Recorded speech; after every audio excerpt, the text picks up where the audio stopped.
you don't just go down there. You know what I mean? That's the thing. Like you got to know somebody. I just needed to get something in me.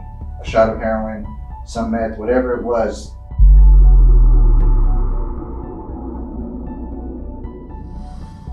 I was living underground about 3 years. That's their source of shower water, is what gets dumped from the casinos. Outsiders, we would watch out for. But internally, we were also doing bad things with each other. My area, when I was homeless, there was a guy going around hitting people with hammers. You know what I mean? There's another guy that was shooting homeless people a couple of blocks away, and I saw 3 dudes fighting with swords, like cutting each other up, bleeding, the whole 9 yards.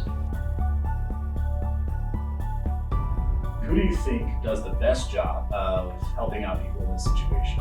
I would go the other way. I didn't want anything to do with them.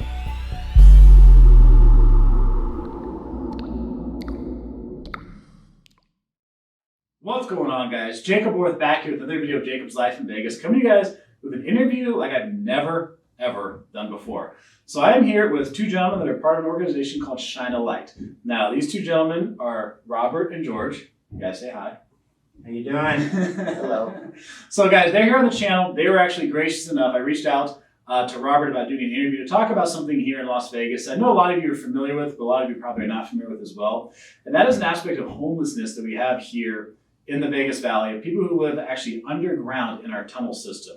So Robert and George have both lived in the tunnels before, and they were both, gracious enough to come on here and talk about their experience, also talk about the organization they work for, and just, shed some light on this subject and, the impact it's having in Las Vegas and how they've seen the situation transform over the years. So, guys, I do want to say thank you for coming on. I appreciate it. So I got some questions situated right here. Some of these came from the Patreon supporters I have. So those that are patrons, thank you for sharing some of these questions with me. We're going to get to some of these, and then also I would be asking some stuff throughout just, as we talk and that kind of thing. So let's actually go over first a couple of numbers, probably to put this in perspective for people. And you mentioned some of this before we actually started rolling the cameras. How many miles of tunnels are there underneath the ground in Las Vegas? There's an estimated 600 miles and growing. And this is not just on the Strip. Oh no, this is the entire city. So this, we're talking from Henderson all the way to the northwest, everything in between. Yeah, I think there's obviously areas where it's more concentrated, where the population is more. Mm-hmm. But there's tunnels in Centennial Hills, there's tunnels in Anthem, there's tunnels, by the airport, there's tunnels by, the Army base on the east side. They're everywhere. Yeah, and throughout this network of tunnels, there's somewhere people are living through it, just spread out all over the place. Yeah, there's an estimated 1,500 people living underground specifically. And I'd say the numbers that I'm comfortable with that I've heard is about 15,000 rotation, a little bit up and down, but about 15,000 total homeless in Las Vegas. So about 15,000 total in Las Vegas is estimated, and then about 10% of them live underneath ground in the tunnels. Correct. Yeah. Okay. Now, both you gentlemen were in there at one point in time in your life, right? Yes. Okay. Now, how many years were each of you underneath for living in the tunnels? I was living underground about 3 years. Okay. Homeless close to 4 or 5. I think it all gets blurred together after a while. I didn't really have became homeless on March 2nd, and then I know the day that I came out though, and I just don't remember when I came in. It kind of just got progressive. Lots of plays. Went to stay with family members, couch surfing, and then eventually ended up homeless, and eventually ended up underground. And how long have you been out? I've been out a little over 2 years. I just celebrated 2 years of sobriety on Valentine's Day this year. So nice, man. Congrats. Yeah. And then Robert? I was homeless for about 5 years. All right. I was underground for about 2.5, 3 years, kind of the same thing. Timeline's a little blurry. Mm-hmm. About that. Okay, and then now you guys are working with an organization called Shine a Light. And tell us a bit about, what the organization does. Shine a Light is an all-volunteer, nonprofit community foundation that is focused on trying to affect change in the homeless community, specifically underground, but we're not limited to that, because of our experience and trying to build relationships and offer a way out. My experiences when I lived in the tunnels that never made any contact with anybody or any real way out. Like I was telling you earlier, I've been through detox, so many times, but there was never really a solution for me to honestly and truly get out and stay out. So we're trying to impact that iPath in there. Well, you had mentioned that before the cameras were rolling. How many times did you go through detox? 67 times. And 67 times unsuccessful. Yeah. And you think part of that is just because there wasn't any kind of outside help coming under the tunnels to help? I mean, let's be completely transparent, right? Was I ready in all those times? Of course not. You know what I mean? But even if half those times I had been slightly willing, because the amount of willingness it takes to change your life is small, right? It's not like I need to be willing to change my life. I need to be willing to follow you. Mm-hmm. I need to be willing to do what you asked me to do, right? It's not like this whole monumental thing I have to do in one moment. I've got to focus on what's right in front of me, you know what I mean? And I was just constantly getting out, and like I told you earlier, like I'm in the same spot. What do I do? You know, where do I go? And that hopelessness kind of was comfortable to me, right? Because I've been homeless for so long. I'm used to that hopeless feeling, and I just drift right back to what I know. So for you, it was a cycle of coming out, getting out of the tunnel and going back and forth, back and forth, back and forth. And most of that was earlier on in my homelessness. Mm-hmm. Eventually, I reached a point where I just gave up. I stopped going there. Mm-hmm. Now, the organization Shine a Light, which I'll have a link to the organization down below in the description. You guys can check it out. A lot of what you do is you go in there and you build relationships with people who live in there now. You bring them supplies, you bring them food, batteries, things that they're going to need to survive down there. Also, I've read online that there's a couple people who said one of their friends in the tunnel died in one of the floods because when we get monsoons here in Vegas, it floods and all that water's got to get washed somewhere. Yeah. So sometimes people unfortunately do pass away when that happens. And some of them said that you were able to get them a motel for a while until they're able to get situated again. Yeah. So I mean, are those the main things the organization you say does? Is just constant outreach to people under the tunnels? I would say it's our bread and butter, right? Like we're essentially trying to. When I'm homeless, I have all these like fears, right? All these stigmas, and I've progressively worked myself into underground, right? Like, yeah. So I'm just like, I don't know how to be a part of anything, right? So really, what we do is we go out there and try to soften it, right? I'm gonna have a conversation. Most people, I don't get out first time. Usually, it takes a couple months or a year of us showing up consistently, offering a way out, talking, building a relationship. I mean, like on my route, there are people, most of them that I can joke with, like I'm one of them, because I am. You know what I mean? And it's like I'll give them a cigarette and I'll say that's $2. Like I'll put it on your tab. You know what I mean? Like that banter that we can have, because we've created that together, right? Like because we're out there consistently, we're not. If they ask for help, they're coming. We're gonna get them. You know what I mean? Like we're gonna take them out right then. When they call, we're gonna come. And if they leave, we're not gonna get mad because we have the shared experience, right? And speaking of the shared experience, I mean, for each of you, is it a similar story for how you ended up there? Would you say it's a similar story for most people how they end up there?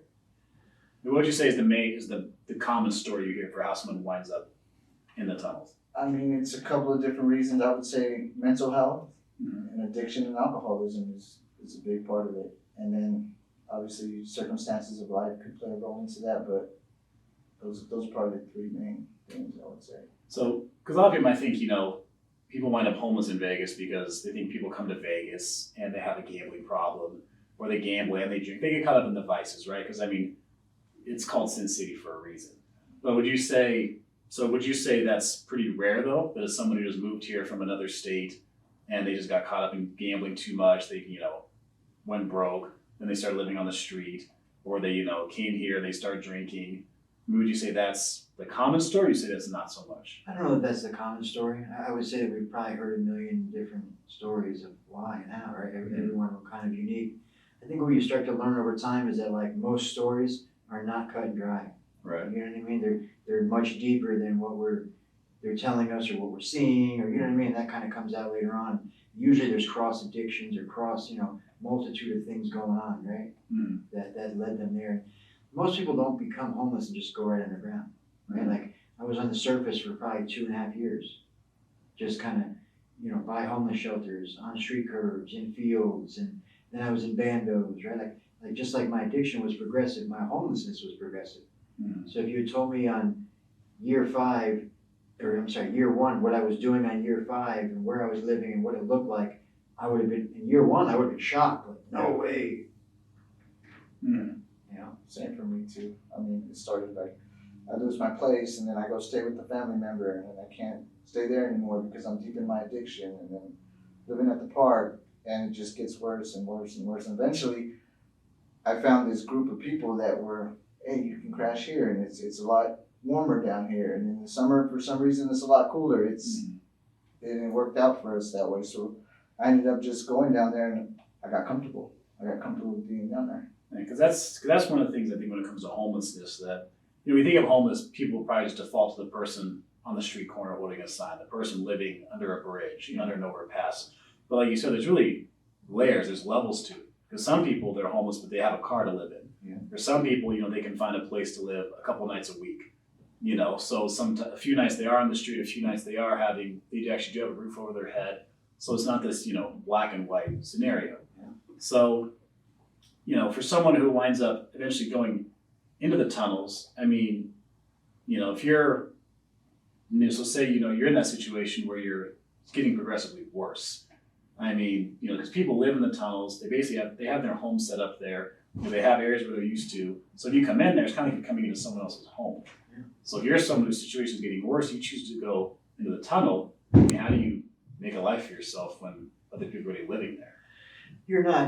You don't just go down there. You know what I mean? That's the thing. Like you got to know somebody, kind of thing. You know what I mean? And I was homeless for so long that everybody knew who I was. It wasn't really that big a deal. I wasn't, some guy from Summerlin walking in there going, "Hey, I'm just gonna crash tonight." You know what I mean? Like They knew exactly who I was. They knew. There's a community among the homeless people. Oh yeah, absolutely. It was very I use this term, Lord of the Flies, right? Outsiders, we would watch out for. But internally, we were also doing bad things with each other in our addiction, right? We're doing all these things, and it was very Lord of the Flies, very Lord of the Flies. Like an outsider coming in was like a no-go. Right. But then there was a lot of chaos too, you know what I mean? With all the addictions and mental health and everything going on. Now, when it comes, to the addictions and that kind of thing, what would you say? Would you say alcoholism is the dominant one? Would you say it's meth? Would you say it's heroin? Would you say it's just combination, or it's just all over the map? Probably more meth than heroin, honestly, that I see. Yeah. There's everything out there, 100%, but probably more meth than heroin. So meth and heroin are the two dominant ones that you would say. Yeah. And you would say a lot of people wind up doing that before they wind up underneath the tunnels, like they're doing that on the surface, and again they just keep getting worse and they eventually go down. It's a complicated answer because I would say in addiction, if you're homeless, you were addicted before. It's got progressively worse to homelessness. But when you're out there, it's a coping mechanism on top of an addiction, right? So if I stay up, I can watch my stuff. I can go out and hustle. I can do this. You know what I mean? So that it's not there's no cut and dry answer. It's a little bit of everything. Okay, so so you would say the same thing when it comes to, because like you mentioned, people with mental health issues. Yeah. So take someone's already got a mental health issue, then starts using heroin, using meth or something. It's just going to magnify and make the problem much, much worse. Yeah, co-occurring. Now they're out in the sun. They're dehydrated. They've got mental health. They're addicted to meth. Yeah, it winds up being a bad situation for all involved. And also you're living in scenarios and situations that are not normal. You know what I mean? They're not. So you're using all that to cope with the fact that you're sleeping on a street curb.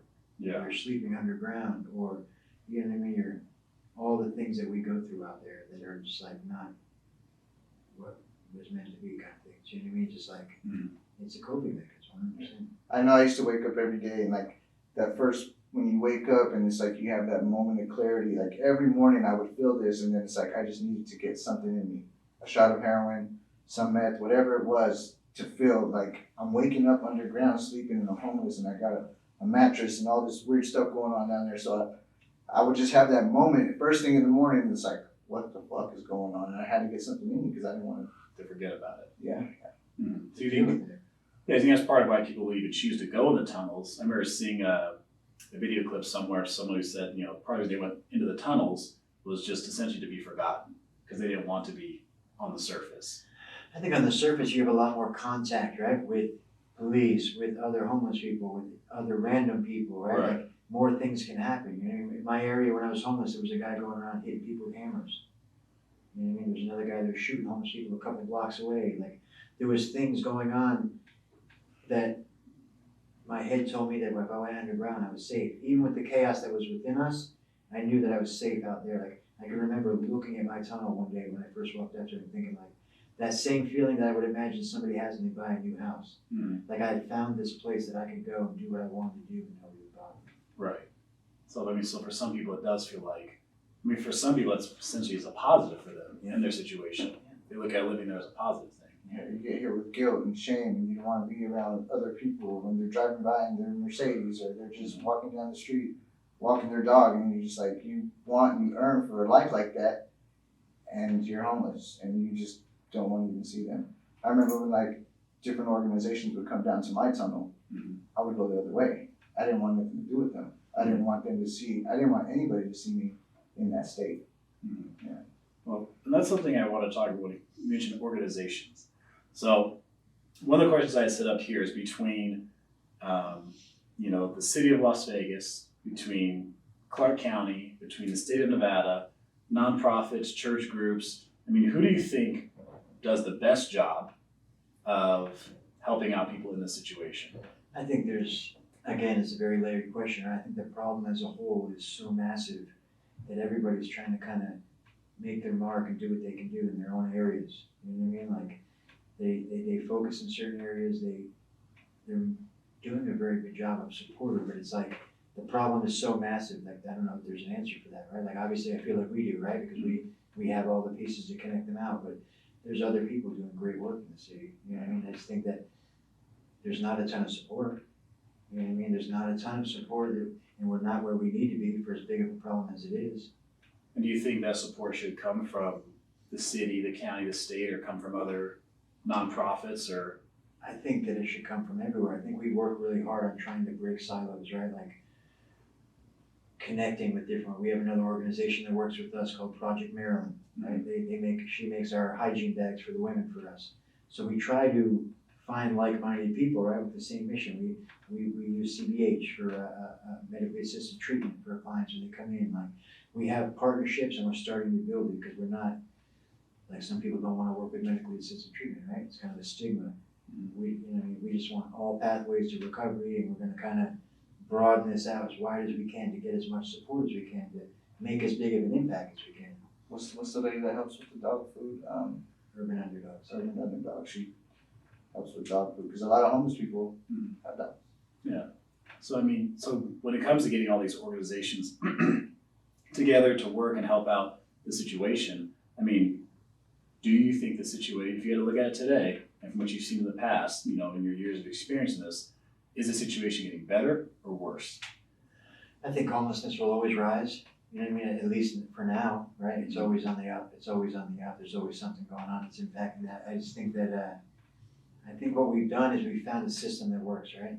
It's just not big enough yet. Like we're growing it, we're trying. You know what I mean? Like our numbers grow every year, like we were talking about earlier. And I think like with us, we have that constant, that long term. You know what I mean? It's not just the drop off at detox 67 times. It's like the drop off at detox. Your case manager will come visit you while you're in detox. We'll get you into housing afterwards, and we're all in your life. And we're all helping you. We're all guiding you. I probably talked to 12 of them today.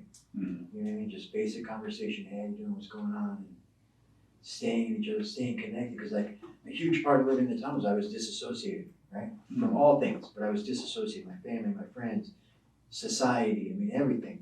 And I was living a very primal way of life, so we have to soften that. I say primal because like my life was around basic instincts, right? Survival, fear. You know what I mean? It wasn't guilt and shame anymore. I was well past that. You know what I mean? And now you're I use this term lovingly because it's my experience as well, right? Like you're coming in from the wild. You know what I mean? So you're like this person that has been living off of instinctual things, and now we're trying to soften that and get you into treatment, get you connected so you can be a part of society. I don't know of many people that can come out of a tunnel and 3 days later they're working and they're in society and everything's cool. Right. Like that wasn't my experience. You know what I mean? It took me probably 6 months to go through the process, right? And to buy into it and to kind of, get my footing. Okay, it's possible. You know what I mean? Go after it. Well, that's a good point, because this was something else I wanted to bring up was, people who are down there, because I've seen, I think a lot of people who, they may look at someone who's homeless, and they may, like if someone were to come help, and they don't get why the person doesn't want help. They may not understand actually, like, well, if you're living a comfortable life, you can see this person's not, like, why wouldn't you want to come and live a different way? But there's some people, I remember seeing one testimonial with a person, I think was in the tunnels for 9 years, Yeah. and said for a few years he just didn't get it when Shine a Light would come down there and come visit him. Yeah. And I think you say last weekend you had 70 volunteers go with you to go to the tunnels. Yeah. So I mean, you got dozens of people coming with you to go visit on a regular basis and help people. He said for a few years he didn't get it. And obviously you have a certain level of comfort living in that situation. So I mean, what do you think is the point that a person decides to get out? Like what makes them eventually want to get out of that situation? How much time do we have? That's a long answer. It really is. And I don't mean to be evasive when I say that. It's just everybody is different. You know what I mean? Like we have a guy who Paul met him first time, shook his hand, said, "Get me out of here," and he's been out ever since. Completely compliant with us for better part of 3.5 years. But there's a lot of people that we talk to hundreds and hundreds and hundreds of times before that day comes, right? Like, so we don't know. That's really the answer. We don't know. And we just try to focus on kindness, relationships, shared experience, and we just keep talking. We're not selling anything, you know what I mean? Like I'm just telling him my story. Like you said, my testimonial. This is how it worked for my life. This is how it worked in his life. He's sharing that and let them sit in it. Let them think about it. Like I'll talk to them and I'll almost walk away. Like not mid-conversation, but like, "Hey, how you doing?" Talk to them, "Hey," and I leave. Because I want it to be their idea. It has to be their idea. Yeah. Like in the beginning, I used to be a little bit more aggressive about it, right? Like, "I want to help you. Come on, let's go. Come on." Like sitting there with them for an hour and a half. And then I take them there and they leave. Yeah. Because they weren't really ready. They were just in that moment kind of following me, you know what I mean? So now I just focus on, call me, I'm here. I look for opportunities to show up in their life, to reinforce the fact that this is true and real and we're going to help you, you know what I mean? And now it's kind of snowballed, right? Like I came out of my tunnel, so I've gotten people out of my tunnel because I've gone back and they can see it. They can argue with everything I say, but they can't argue what they see, right? Like I'm not 120 pounds. I don't look like Skeletor. I look happy. You know what I mean? Like there's a lot of positive things going on in my life and they can't argue with that. It's vice versa for him and all the other guys that we have coming out with us that were once homeless. Right. Going back, they know their tunnel, they know the people there, they have relationships and like they can't argue with it. Like there's a lot of people out there that I was homeless with still. You know what I mean? So I just keep trying. Right. I mean, and then obviously because living under there, I mean, there's things that happen that, people have no idea about. Like you shared one off camera before we started. You're saying that, the hotels and casinos for people who live in the tunnels, like right by the strip, you said they dump their water twice a day? Yeah. And when they dump their warm water, the people living in the tunnels, that's what they use to shower. Yeah. So that's their source of shower water is what gets dumped from the casinos twice a day. Yeah. So, people in that situation, you are able to help some of them get out. Like you said, you went through detox 67 times. Yeah. So you're back and forth, back and forth. I'm sure over the years you guys have seen people come out and go back. I mean, if you had to give any kind of assessment for, the most common reasons people wind up falling back in, what would you say?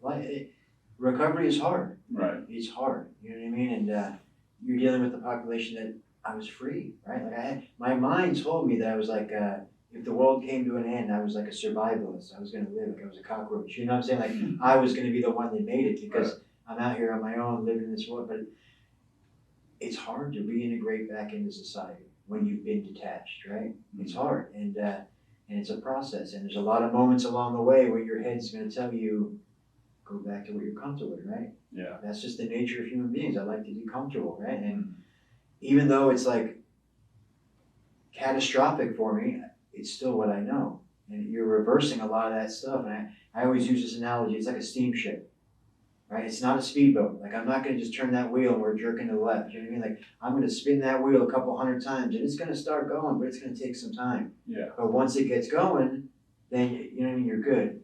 And it's a lot like that. You know what I mean?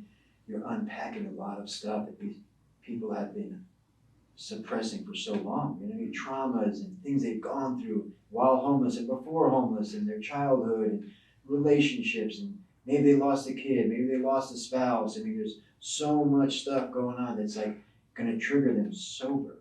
You know what I mean? Like they're going to see somebody that looks like their husband. They're going to see, you know what I mean? Like situations they didn't have to deal with out there. You know what I mean? Where they dealt with very differently. And now you're asking them to do this, you know what I mean? So it's a process. Like I've failed at this process many times, clearly. You know what I mean? So like, and there's more than that. So it's like, we stick with that kindness, that sticking with them. Like they come in with us and they leave, they're still with us. Mhm. I'm still gonna go see them. They reach out for help, I'm still gonna go. Right. Because I understand, he understands, Paul understands, right? Like all of our leads understand, because we all know this.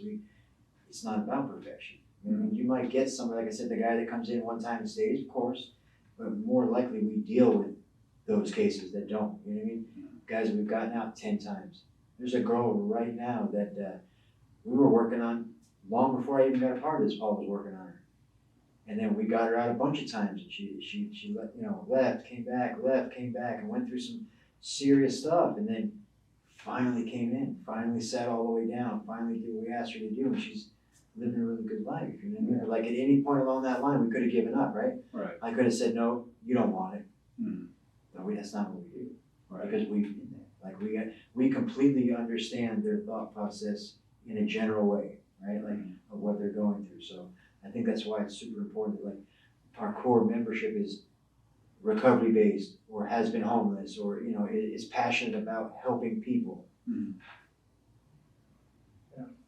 Yeah, I would have said, he puts it a lot there. I would have said, I don't know, and I wish I do. You know what I mean? But he did say it really well. Like, there's going to be a bunch of different moments along the way and I had myself getting sober. I remember walking down the alley, going to the bus stop for an interview, and just seeing this guy squirt some dope, and I'm just like, it could be anything. It could be driving by my old neighborhood, something. You know what I mean? There's those moments where it's like, I know Rob and Paul always talk about like the second in inches where you're just able to either go this way or that way, and then a lot of times they'll go the other way and go right back to what they know or what I used to know. I think what we did too is like Paul is very good as our director is laying out the foundation for what it is we do. Like we keep them surrounded.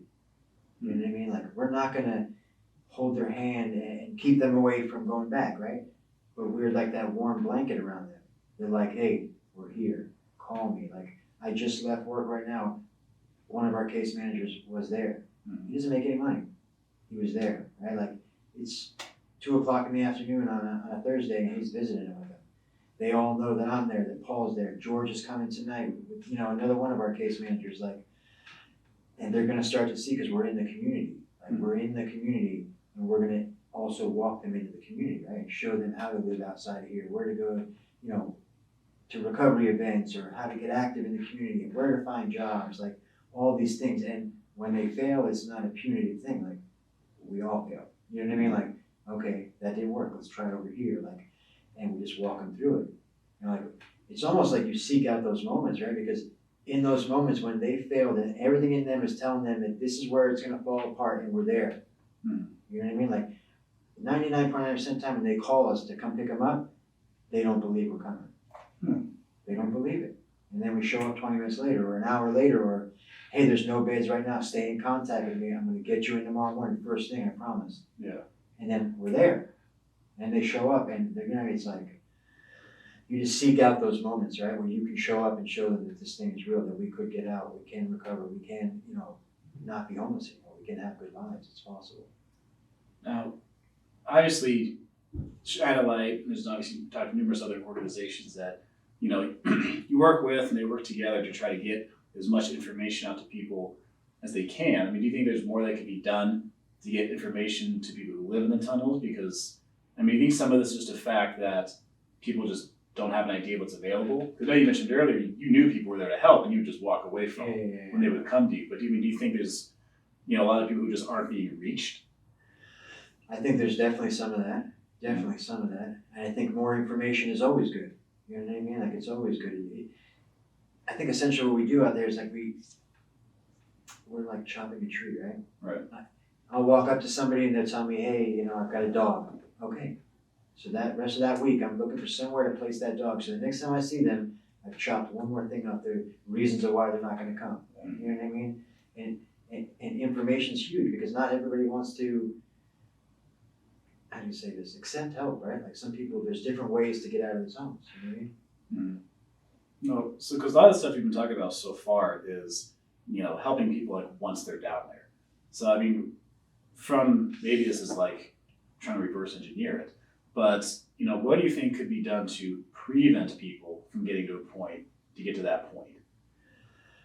I would say that there's a lot of stigmas, right? Mhm. There's a lot of stigmas with, still, even as much as people recover out loud now, it seems to be more acceptable, it still needs more work. You know what I mean? And there's a lot of guilt and shame associated with addiction.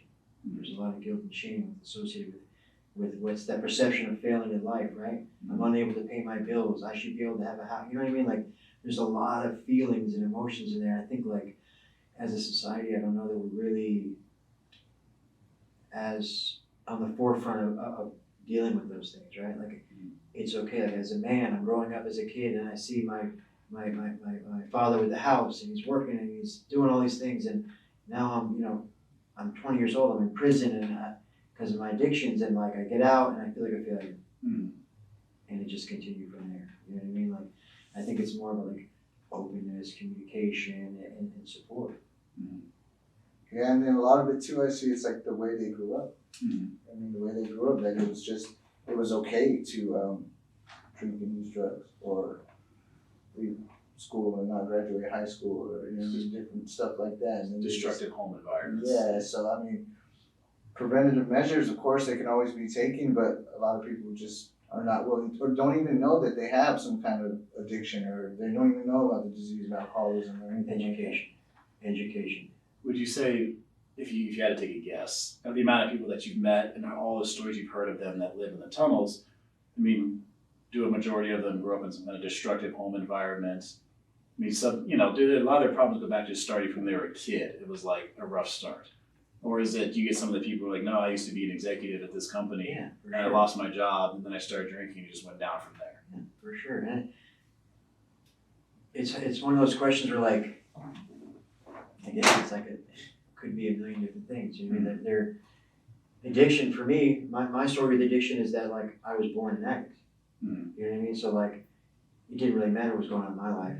I'm an addict, right? Like, I was born restless, irritable, and discontent. I was uncomfortable with my own skin. So, like, it caused a lot of wreckage, self-made, right? Because of this thing I have. But, like, I've heard stories of people, like you said, that were just working, everything's fine, the wife left, fell into depression, lost their job, started drinking, or, you know what I mean? Like, many, many different stories. And I think it's almost like asking the question, like, with a multimillionaire, multimillionaires come from great families, and they also come from poverty and stuff like that. So it kind of could be just both ways, right? Like, Yeah, there's no nicely defined answer. Yeah. It's not, we're not able just to point to this one area and be like, oh, okay, and it came from there. No, usually it's a multitude of answers. Mhm. You know what I mean? It's almost like you could check boxes going down a questionnaire. You know what I mean? Like, so many different things.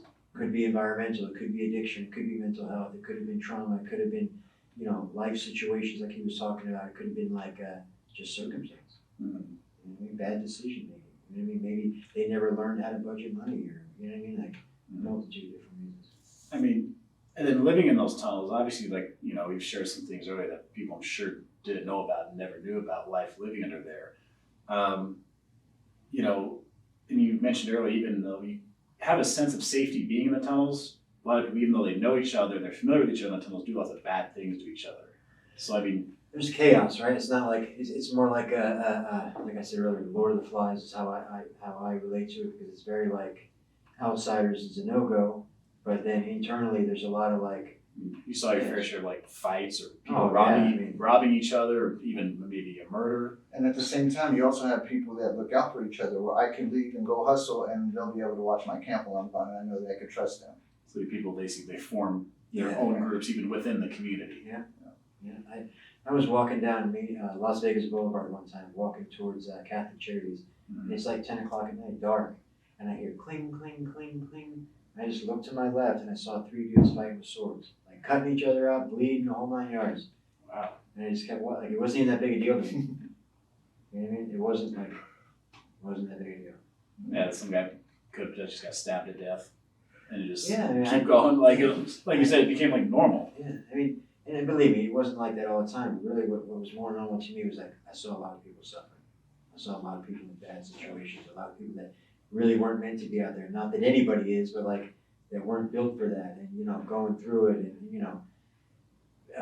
It just becomes your daily life. yeah, you're just used to suffering. You're used to it, you know what I mean? Like, for me to notice suffering, it would have to be very bad, because I become, again, progressive towards that, you know what I mean? And like, kind of like we talked about earlier, it said that it becomes your new normal.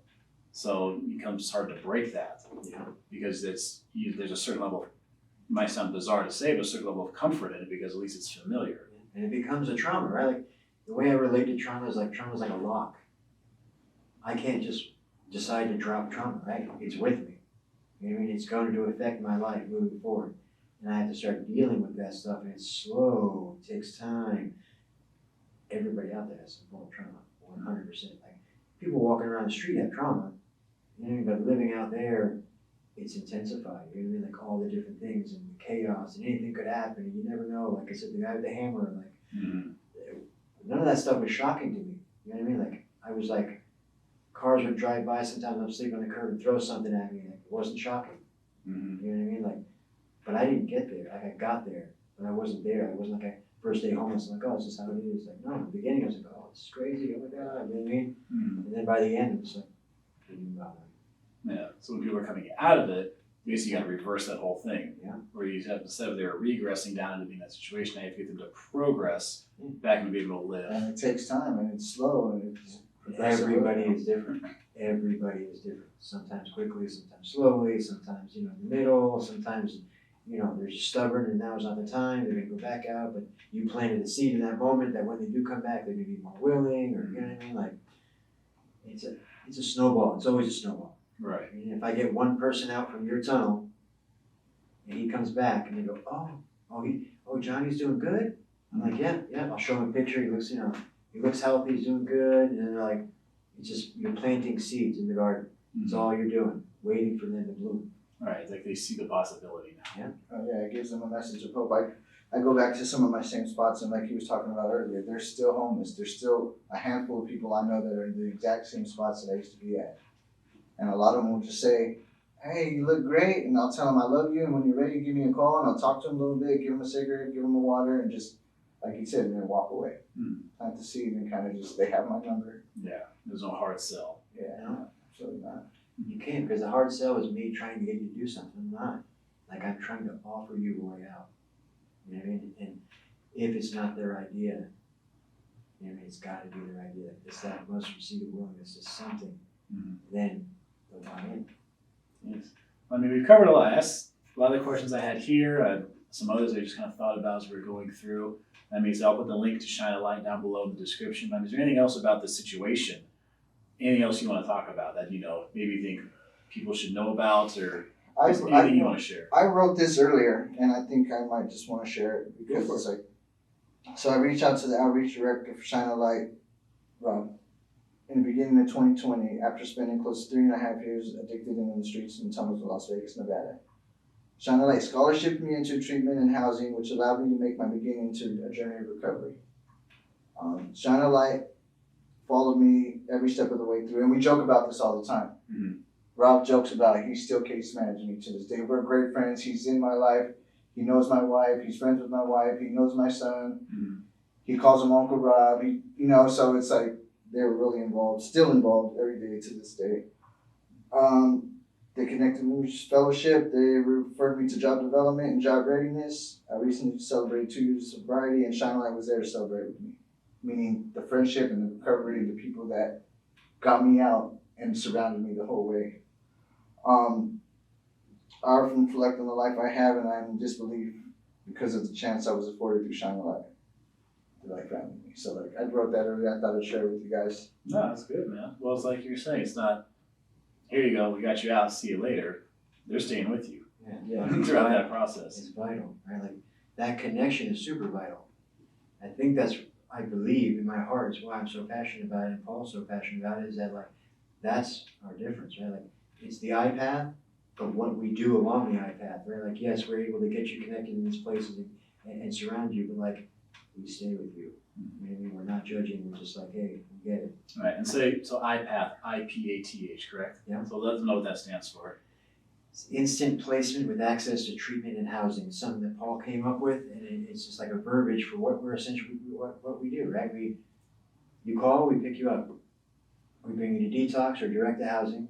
We've got sober livings afterwards. The entire time we have access to different treatments, right? IOP, OP, PHP, whatever level of care that you need to help you deal with everything we've been talking about. You know what I mean? While also surrounding you with the recovery piece, if that's what's required. You know what I mean? If that's what you need, obviously, and just helping you build a life. You know, really, we're bringing you into our tribe. You know what I mean? Right.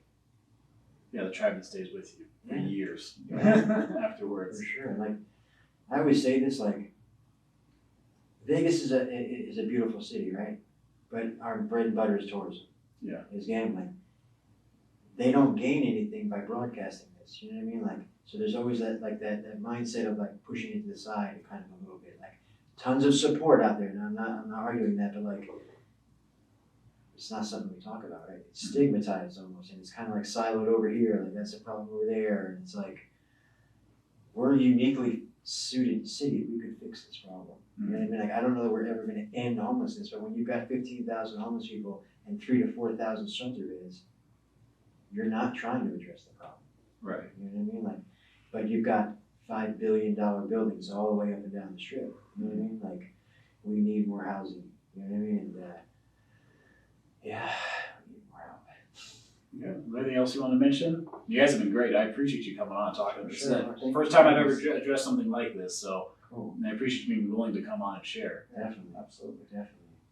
Well, I think at this point we can close it out. We covered a whole heck of a lot, man. You guys shared a ton of info, so I appreciate it. Check out our social media. Donate. We need help. Yes, I will be the links for it down below. Check out the website. People can volunteer to go with you as you go down there and give out supplies to people under the tunnel if they want to get involved and help with that as well. It's crucial, right? Like a huge part of it is helping the people, obviously going out and building relationships. But what I've come to find over time is that like meeting all these different people that we take out, whether they're executives or the dishwashers or they're whatever, right? Like all these different walks of life, and all these people have now become my friends. You know what I mean? Like, and it's crazy all the different experiences I've had. Like, it's really become like a light in my life, going out with different people to do this, right? So it's just like added to what we're already trying to do. Yeah, it's amazing. I love it. Well, I'm glad you guys are working that. I'm glad you guys are able to share a lot of this because, like you said, it doesn't get talked about a whole lot. Yeah. So I'm glad you're able to share with everybody who watched it today. Thanks for having us. No, thank you for coming, guys. Thank you everybody for watching. Like I said, links will be down below if you want to get more information and you guys want to get in touch with Shine a Light. You guys want to hear more about the situation. I appreciate all of you watching. Thank you for being so supportive. That's it for this video. I am Jacob. This is Rob. This is George. This is My Life in Vegas.